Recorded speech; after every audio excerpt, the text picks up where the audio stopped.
Хари Омкет, са казали старите хора, старите йоги.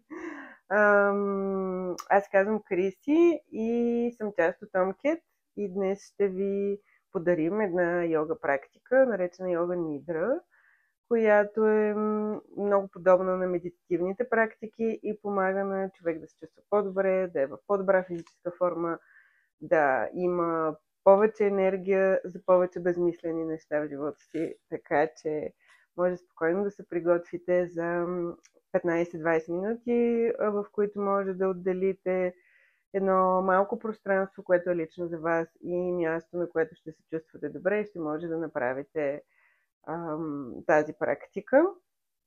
Отделете време, в което да си създадете едно пространство, което е уютно за вас. Може да не е сега веднага, може да е в някои от следващите пъти. Въпросът е наистина да си създадете практиката, в която вие да имате време за вас. За момента ще пробваме една кратка пролетна медитация под формата на йога нидра. Може да се приготвите като може да си легнете на постелка, може да си легнете на леглото, може да легнете на място, на което ще бъде тихо за около 15-20 минути. Нищо друго не ви е необходимо. Достатъчно да има приглушена светлина или може да сложите нещо върху очите си, така че да не ви е толкова светло. Проветрете преди това. Важно е да има хубав въздух, така че да дишате през цялото време свеж въздух. Когато сте готови, може да започваме. Легнете удобно, наместете тялото си. Позицията е легнала по гръб, ръцете са обърнати нагоре, стъпалата са леко раздалечени. Може да сложите одеялце или нещо, с което да се завиете, но то да не покрива стъпалата на краката ви. Имате време за последни намествания, така че да ви е изправен гръбнака. Ще започнем с кратка обиколка на тялото. Затворете очите. Ще започнем от пръстите на дясна ръка. Представете си една пеперудка, която скача от място на място, когато казвам съответните позиции. Нека пеперудката кацне върху пръстите на дясна ръка. Десен палец, показалец, среден, безименен, котре, дясната длан,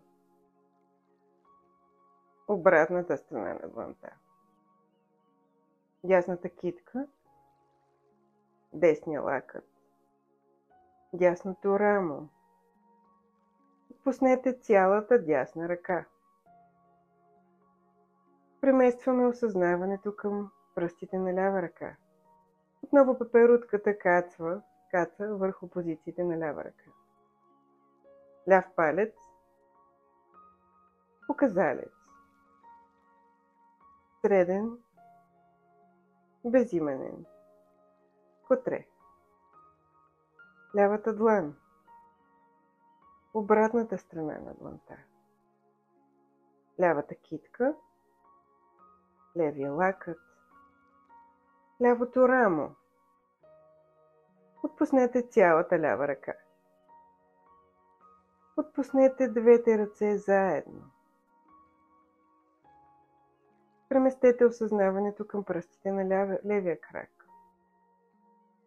Ляв палец, показалец, среден, безименен, котре на левия крак, ляво стъпало, ляв глезен, ляв прасец, ляво коляно, ляво бедро.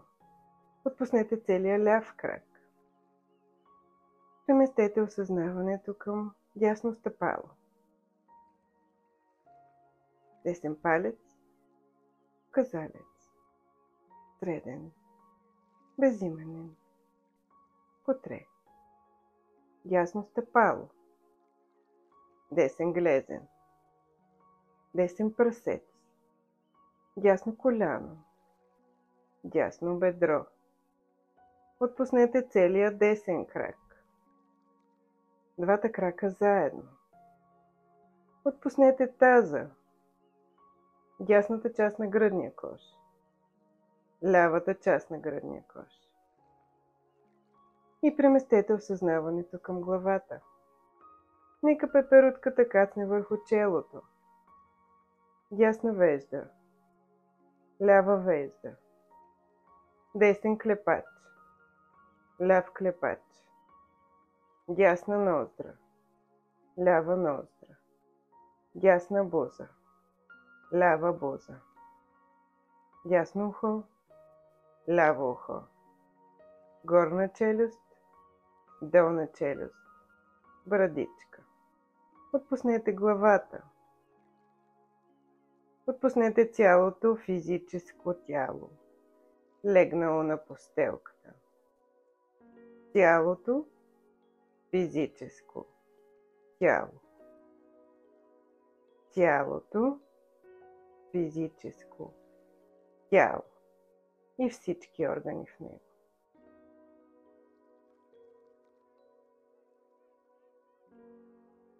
Опитайте си да си спомните сега как започна за вас тази година. С какво започна? Какви бяха очакванията, желанията, мечтите за тази година? Припомнете си какво си обещахте началото на тази година. Какви да бъдете, какво да постигнете, какво очаквате да ви даде. И нека с началото на годината да дадем възможност на пролетта да разгърне тези наши желания. Да ги планираме, да си ги представим. Намерете първо едно от тях. Припомнете си го. Сега, за да го подарим на себе си, си го представете овито като подарък. С панделка, с хартия. Нека да го поднесем на себе си в този момент. Ще го разопаковаме заедно.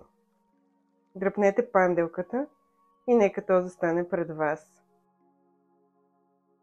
Нека да разцъфне като едно пролетно цвете и да изпълни цялото ни тяло, да изпълни цялото ни съзнание с усещанията, които бихме имали, ако го постигнем. И така вече това наше желание е изпълнено. И преминаваме към следващото. За какво друго си мечтахме, какво друго искахме тази година да ни се случи? Припомнете си обещанията си в началото на годината.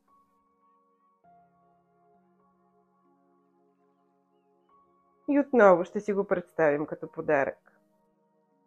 Представете си този подарък пред вас. Опитайте се да си представите хартията, с която е опакована и панделката, с която е вързана. Вижте го. И сега лекичко ще дръпнем панделката, за да може то да се отвори с целия си блясък пред нас. И отново като едно пролетно цвете да изпълни цялото ни тяло и цялото ни същество.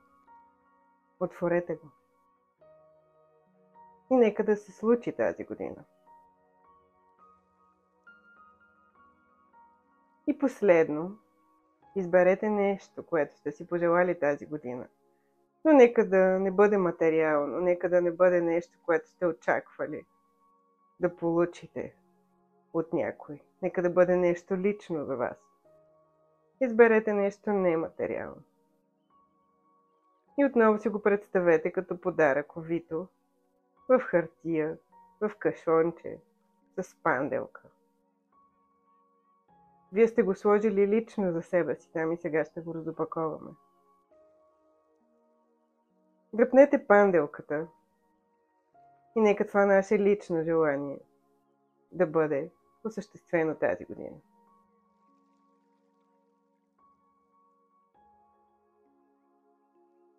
Когато вече всички наши желания тази година сме ги предначертали, сме си ги представили как се случват, си представете, че сте увити в един пашкул, който обгражда цялото ви тяло. И нека този пашкул да бъде нашия личен пашкул, нашето лично място, в което ние се чувстваме добре. Визуализирайте го. Сега ще можем да го разширяваме и да го събираме до момента, до който усетим, че се чувстваме комфортно. Вижте кой ще влезе в него. Дали това ще бъде семейството, приятели, дали ще бъде един човек или ще бъдат много хора. Може да го разширите до града, в който се намирате, до държавата, в която се намирате или дори до целия свят. Разширявайте и събирайте до момента, до който усетите, че вие се намирате в зоната си на комфорт. В абсолютна безопасност сте. Тук е вашето място. Задръжте осъзнаването върху пашкула и вижте как се чувствате в него. С хората, с които сте избрали да сте в него. Спокойни, защитени и в пълна хармония. Задръжте тази визуализация.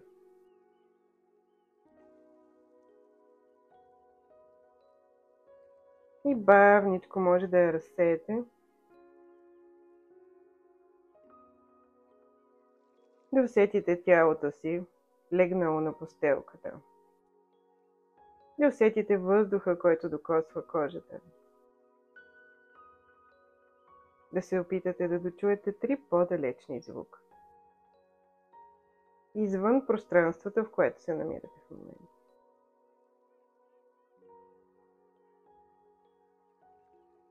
А след това 3 по-близки звука. Вътре във вашето тяло.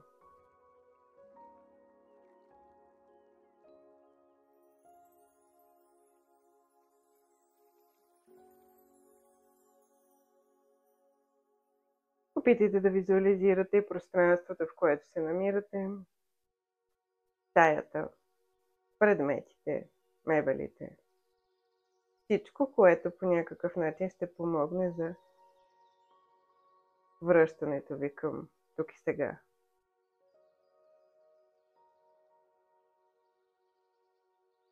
И когато вече отново се намирате в сегашното пространство, в сегашното време, в реалността, може много бавничко,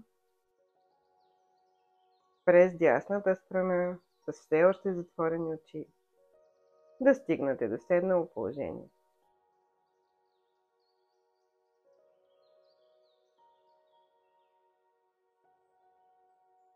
И ще завършим практиката с дланополагане, като енергично затоплим ръцете, разтъркаме ги и ги поставим върху затворените очи като панички. Отворете сега очите под дланите. Задръжте за момент така и наблюдавайте как енергията минава през тялото. Връщаме обратно енергията, която сме генерирали по време на медитацията. Ще повторим още 2 пъти. Затворени очи, енергично разтъркваме дланите, поставяме.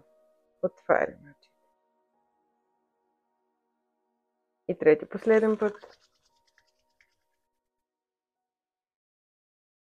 Отваряме очите. Това беше за днешната практика. Хари Ом Кет и следете сайта ни. Добре.